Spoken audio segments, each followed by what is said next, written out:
I have the living legend that is Tina Fegent with me today. Um, uh, Everyone's heard of Tina. Everyone knows that she's a legend, so she doesn't really need an introduction. But I'm going to ask her to introduce herself anyway. Tina, thank you for joining today. Can you just tell us a tiny bit about who you are and what you do, please? Okay. Well, obviously, we've known each other a very long time, since we were 18. I'm a marketing procurement consultant. I was one of the first to do it globally. I have to say 28 years ago now. I've worked client and agency side, setting up marketing procurement teams. I've run my own, and I've worked, say, client and agency side, so I've got a unique perspective. I've run my own consultancy for 15 years, actually this June. I remember my 10-year anniversary, I celebrated it at the River Cafe. I don't think we'll be doing it this year because of COVID, but yeah, so 15 years on my own consultancy. And I work probably about 70% for agencies and probably 30%, 70% for clients and 30% for agencies.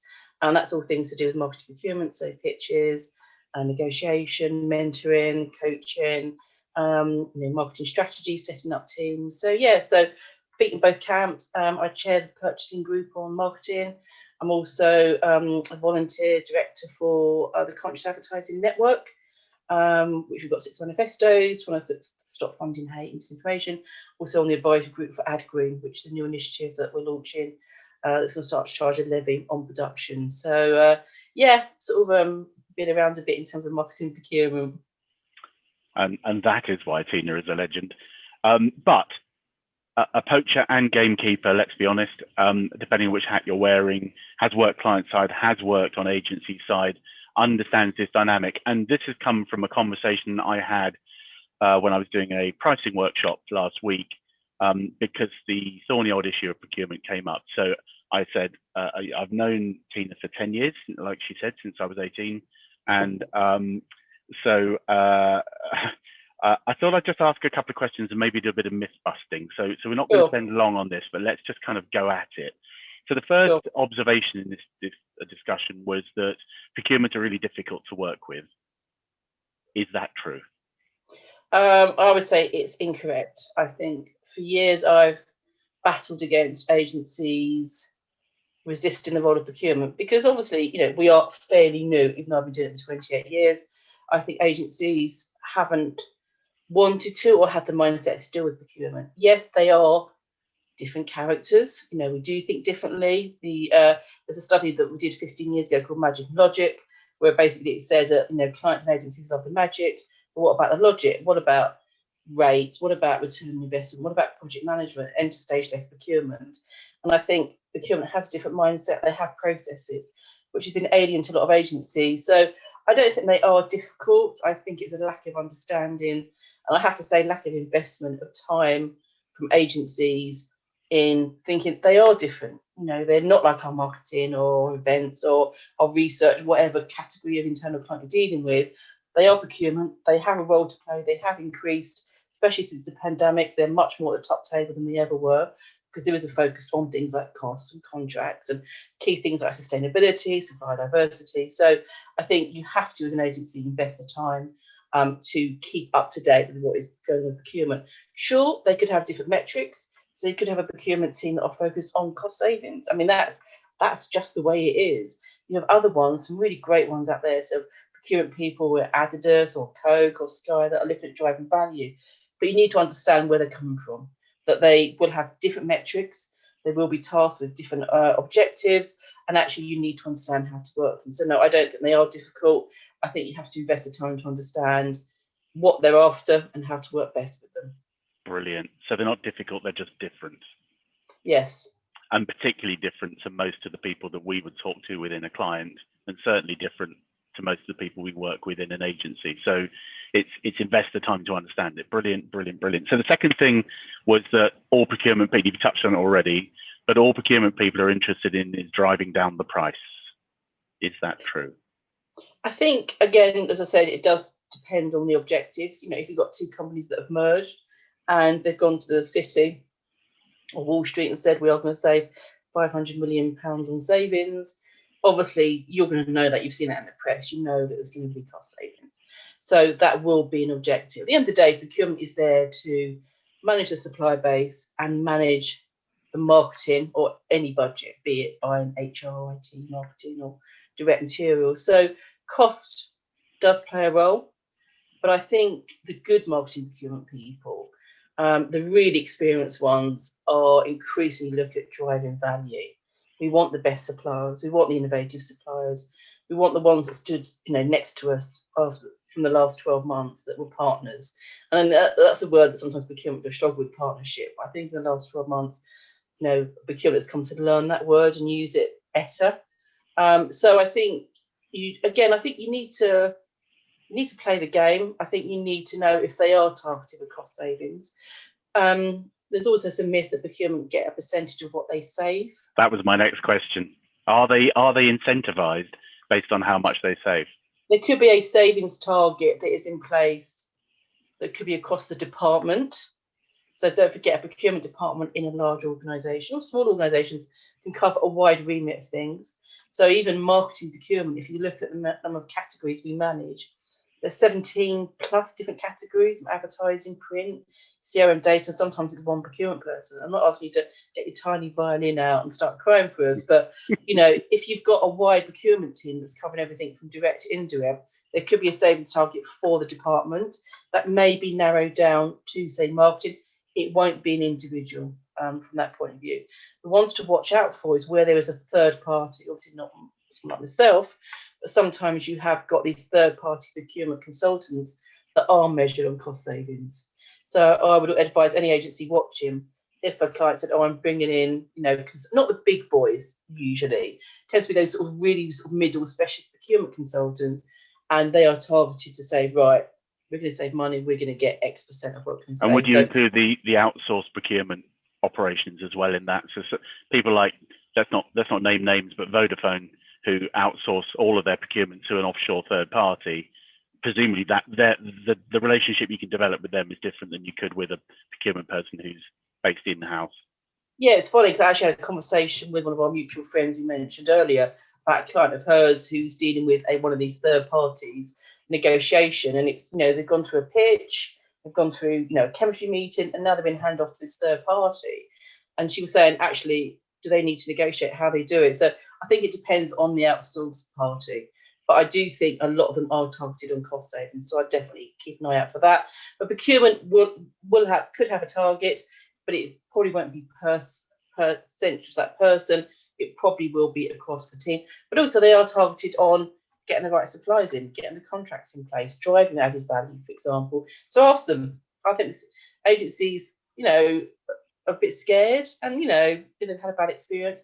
I would ask the procurement organisation, procurement consultant, how you targeted, because actually they might say we've got to save 5%, and the agency might say, well, do you know what? If you got your act together, Mr. Client, and actually looked at your ways of working, looked at this, paid us on time, we could save you 7%.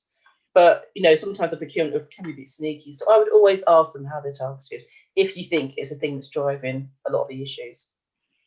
All I heard was procurement can be a bit sneaky there. That's what I took from everything you just said. Yeah, I think no, your point about value is really important, and open up the conversation and have a genuine grown-up commercial conversation with the procurement guys, which you just have to understand what their drivers are, and you're going to have to take it at face value with a little bit of common sense, that they have an agenda.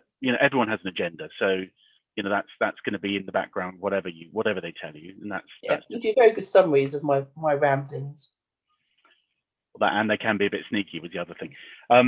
So then rate card came up, which is all agencies sort of worry about this, but the conversation which goes something like, send me a rate card and tell me what you charge for every single person that might be involved in this job, and what your day hourly rate is, and how much time you're going to allocate. It removes any kind of value that you could be bringing to the task and simply makes it about a day rate. Two questions actually wrapped up on that. One is, how often is this price comparison stuff that we hear about? So actually all they're doing is trying to build out a rate card comparison so they can work that out. Does that really happen? And the second thing is, can you say no to that? Can you say that's not the way we operate and the way we price? Or do you just shoot yourself in the foot if you do that? The answer is yes and no. So yes, they do use it as a comparison. And I prefer, when I do it, I actually use, if I'm doing a pitch, I use the agencies in that process on that day. There's no point in using data that's a year old, because obviously things change, for example. So yes, it is used. It is used as a comparison. And I know it's really hard, especially in the days when e-auctions used to be used. So say, okay, that account manager at agency X might be 5 years more, 5 years less experience than the agency A. So it is very hard, but it does give you a snapshot how they are managing their overhead, how they are measuring their profit, especially the top people. If you're looking at some agency rates I've seen lately, £350, £400 an hour, it does tell you about the caliber of the person.